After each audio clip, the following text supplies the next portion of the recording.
folks, big election Tuesday in Birmingham, Alabama, where incumbent William Bell, he is facing the fight of his life against 36-year-old Randall Woodfin, a prosecutor and former member of the school board there, who has rallied progressives behind his quest to defeat Bell. Woodfin's youth and policy proposals include providing free tuition for the city's high school graduates. Now, here's what we want. We want to be able to have both of them on the show to talk about this upcoming election. This is the last weekend before they vote on Tuesday, but for some reason, Woodfin's campaign did not get back to us.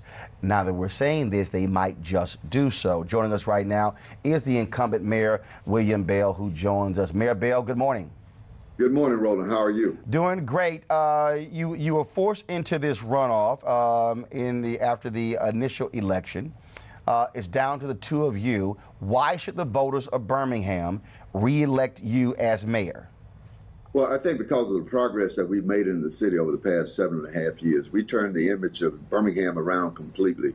You've been here to the city of Birmingham, and you've seen the progress that we've made. And I want to continue to work towards making Birmingham a world-class city.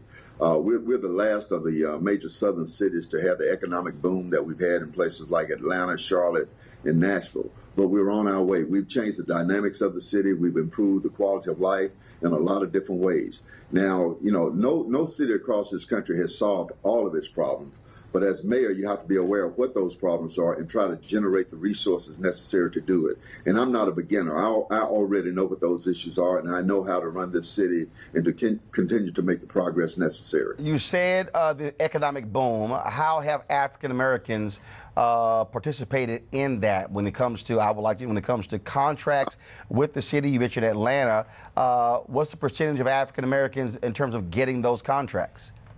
Well, right now we're running between 40 and 50% of municipal contracts that go to African American and women-owned businesses. No, but Mayor, but specifically African American, because I would assume if you're a black woman, you're counting in the black category. Well, no. Category. I'm counting African American. When I say women, I'm talking about 99% African American women, such as Serena Rogers, who we helped to start up her own engineering firm, such as Latrice Slade, who's an environmental construction individual that does soil testing. I'm talking about a number of African American women who in this city are prospering, even down to the level of a young lady that I met about 3 or 4 weeks ago that's in one of my training programs, where she was almost destitute and didn't have anywhere to turn. And she got into this program. Now she makes over $20 an hour working for Honda Motor Company. Those are just a few examples of the number of African-American women who are progressing in this city, not to mention the African-American men who are progressing under my leadership, and we'll continue to work towards those goals. One of the issues that has come up in this campaign has been that of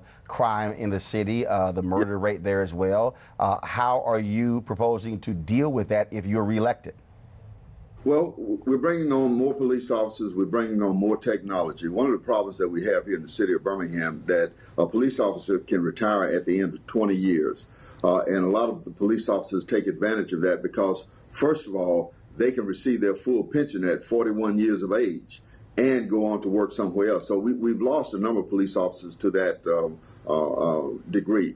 But we've doubled the number of police officers that we're recruiting. We're looking at employing more technology in our policing, but technology and more police isn't going to stop two people inside of a house from doing harm to each other. And you know, because you have a national perspective, crime and violent crime is up all over the country. It's not just here in Birmingham. And we've got to find a way to put a social conscience in people, for parents to understand that you've got to control your kids, even through their teenage years. We've got to get more guns off the streets of our cities. And we're doing that here in Birmingham. We're working in collaboration with the AFT, the DEA, our local county official, as well as our state law enforcement agencies, to have a collaborative effort to attack violent crime at its base core. We're also part of the My Brother's Keepers initiative that's working with young men and boys of color to get them to turn their lives around and provide them the resources necessary so that they can get back on the track of taking care of themselves in a positive way and taking care of their families.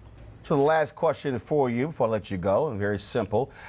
It comes down to you. It comes down to Woodfin. Other folks are saying that he's young. We just had the youngest mayor in Mississippi, 30 years old.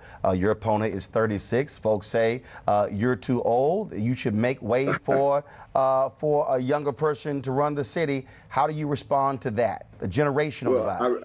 I respond by saying there's nothing I can do about my age, and I won't hold my opponent's inexperience because of his youth against him. I will say that Mr. Woodfin does have a record, and I would ask anybody to look at his record as a school board member. Well, they've tripled the number of failing schools in the city of Birmingham. They have a revolving door of superintendents that have been that are still on the payroll of the school board. Look at his record to see what he's done. You know, yes, I have a record, and I'm proud of the record that I have, and I'll compare my record up against any mayor anywhere across this city. But also, Mr. Woodfin has a record, and people need to take a look at that. Promises are easy to make, but carrying out the responsibility of being mayor is a day-to-day issue, and you have to be willing to make tough decisions. And I don't think Mr. Woodfin has had that experience because of his youthfulness. I do have one more question. In the Sure. first election, what was the turnout in this election? It was 25%, which was extremely low. So 25%. And what's the population of Birmingham? It's right at about 230. And the percentage of black folks in Birmingham? Right at about 75, 80%, between 75 and 80%. Now, you can't say it because you're running, so you don't want to criticize any voters. But let me just go ahead and say that is an utter embarrassment and shameful. And first of all, let me say this after I thank you and go ahead and release you, because they're supposed. So, Mayor Bill, thank you for joining us right here on NewsOne Now TV1. Thank you, Roland. And again, we did reach out to the campaign, Mr. Woodfin. They did not get back to us. I wanted both of the candidates on the show to talk about this mayoral race. We also will be dealing with the Atlanta mayoral race on this show as well, where you may very well have the first non-black mayor there in a couple of generations. But before I go to my panel on our second story, I got to stay right here for a second. There is no way in hell black folks can talk about how do we change policy in America if we are not voting. There is no way in hell you can have Birmingham, Alabama, of all cities in America, when it comes to voting and black people, and the number is 25%. I don't care how disenchanted you are.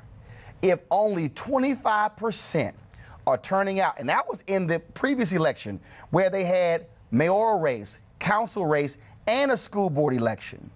So you mean to tell me that here we are talking about public policy and talking about Trump and talking about Democrats, talking about Republicans, talking about criminal justice reform, talking about education, and 25% of the people turn out vote? Shame on you, black folks in Birmingham.